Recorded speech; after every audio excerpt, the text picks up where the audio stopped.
엄마와 아이가 행복해지는 그림책 처방전. 그림책으로 아이 마음 읽어주기, 엄마 마음 위로하기. 이 책은 25년간 독서치유 심리학자로 활동해온 김영하 교수의 그림책으로 어린 시절의 내 마음, 엄마가 된 지금의 내 마음과 만나게 해줍니다. 실수와 자책을 딛고 엄마로서 성장해온 작가가 건네는 진심 어린 위로가 담겨 있습니다.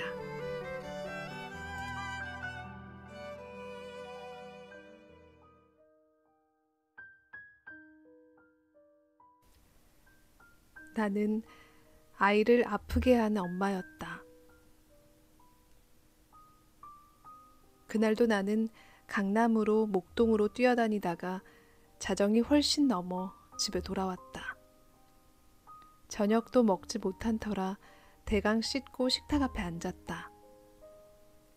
사들고 들어온 샌드위치를 막 먹으려는데 어두운 거실 한 구석에서 인기척이 느껴졌다.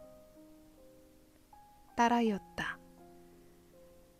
아이는 쭈뼛거리며 서 있었다. 차마 내 쪽으로 다가오지 못하고 망설이는 듯했다. 지금의 나라면 당장 가서 아이를 안아줬을 텐데. 엄마가 없어서 잠이 안 왔어? 엄마 많이 기다렸지? 라며 따스한 말을 건넸을 텐데 그때의 나는 그러지 않았다. 지금이 몇 시인데 아직도 안 자? 나무라는 듯한 내 목소리에 아이는 쉽게 입을 떼지 못하고 주저하다가 겨우 말을 꺼냈다. 엄마, 나 이거. 아이는 가만히 손을 내밀었다. 아이의 손바닥 위에 한 움큼이나 되는 머리카락이 있었다. 깜짝 놀라서 이게 뭐냐고 묻자 아이는 더듬더듬 설명했다. 학원에 있는데 갑자기 머리카락이 마구 빠졌다고. 집에 왔는데도 손만 대면 자꾸 머리카락이 빠진다고. 피아노 옆에 있는 쓰레기통에는 이미 머리카락이 뭉텅이로 버려져 있었다. 그 순간 나는 울컥하고 솟아오르는 뜨거운 기운을 느꼈다. 그건 슬픔이 아니라 분노였다. 도대체 왜 나한테는 이런 일만 일어나는 걸까? 내가 무슨 잘못을 했기에 자꾸 이렇게 불행이 찾아오는 걸까? 나는 왜 되는 일이 하나도 없고 지질이 복도 없을까? 그 심각한 사태 앞에서도 나는 나밖에 안 보였다. 고작 7살밖에 안 된 아이가 그토록 힘든 일을 겪고 있는데 내 고통만 떠올리고 내 운명만 원망했다.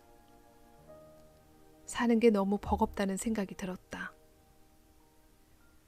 나는 아이에게 아무런 말도 하지 않은 채 남편에게 전화를 걸어 빨리 오라고 소리를 질렀다. 아이는 마치 자기가 큰 잘못이라도 저지른 것처럼 몸을 움츠리고 있었다. 불안에 떨고 있던 아이의 모습이 생각날 때면 아직도 주체할 수 없을 만큼 눈물이 흐른다. 빠진 머리카락을 보고 아이가 얼마나 당혹스러웠을까. 아무에게도 말도 못하고 계속해서 빠지는 머리카락을 주우면서 얼마나 무서웠을까.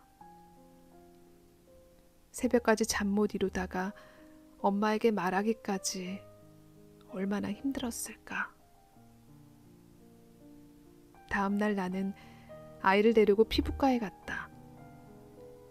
다행히 모근은 손상되지 않아서 머리카락은 다시 자라나겠지만 탈모 범위가 너무 크기 때문에 오랜 시간 치료를 받아야 한다고 했다. 의사는 탈모의 원인을 치료하는 것이 중요하다며 소아정신과 방문을 권했다. 의사가 써준 소견서를 받아든 나는 고민에 빠졌다. 정신과 치료라니 너무 낯설고 두려웠다. 하지만 아이를 위해서 뭐든지 해야 할 것 같았다. 소아정신과를 방문하려고 아이와 함께 집을 나선 날, 우리는 연세대학교 백양로 한가운데에 있는 벤치에 나란히 앉았다. 한겨울의 추위가 매서웠지만 아이에게 꼭 해야 할 말이 있었다. 엄마가 잘못했어. 엄마가 너무 미안해. 엄마도 엄마가 처음이라 잘 몰랐어. 아이에게 사과를 하는데 눈물이 쏟아져 나왔다. 나는 아이 옆에서 한동안 꺽꺽 소리를 내며 울었다. 아이는 울지 않았다. 호랑이처럼 무섭기만 하던 엄마의 낯선 모습에 당황한 것 같았다.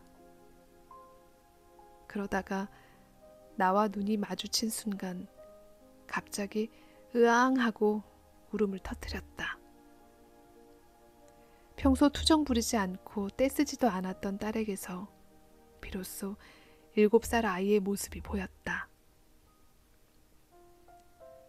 우리는 부둥켜 안고 울었다. 그제야 나는 깨달았다. 힘들고 바쁘고 먹고 살기 버겁다는 핑계로 딸아이를 진심으로 안아본 적이 없었다는 사실을. 소아정신과 치료가 진행되는 동안 나는 아이를 자주 안아주고 사랑한다고 말하며 그 길고 어두운 터널을 아이와 함께 빠져나왔다.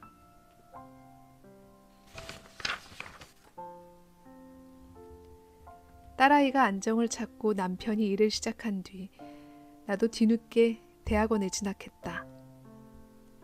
엄마가 되면서 나 자신의 인생은 끝났다고 생각했는데 다시 꿈이 생겼다.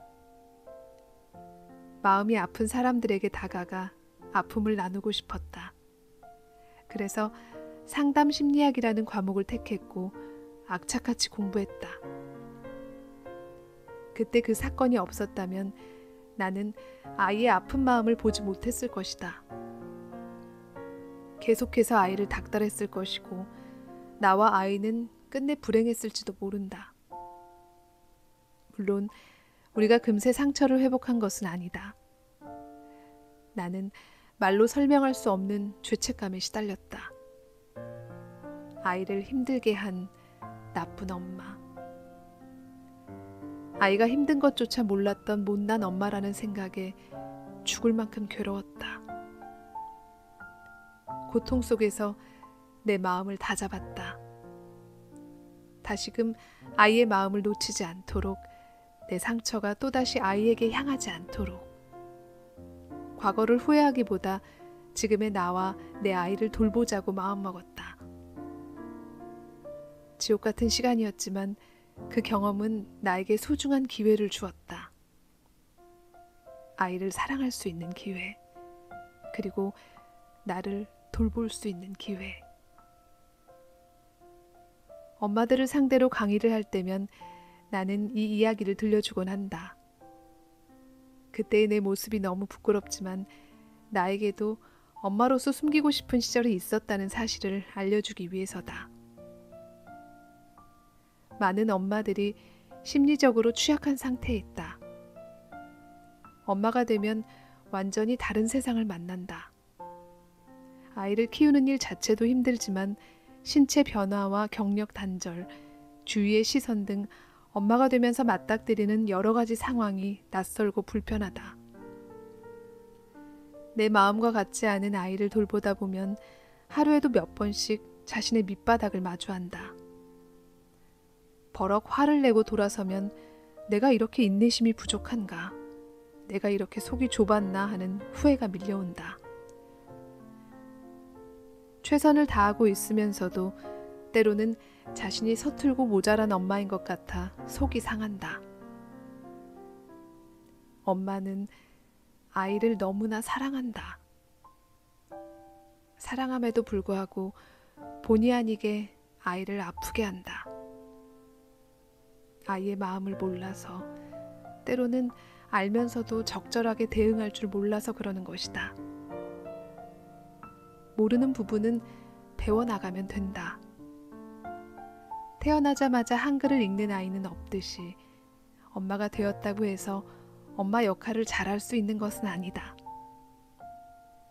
엄마도 아이와 함께 성장해야 하는 것이다.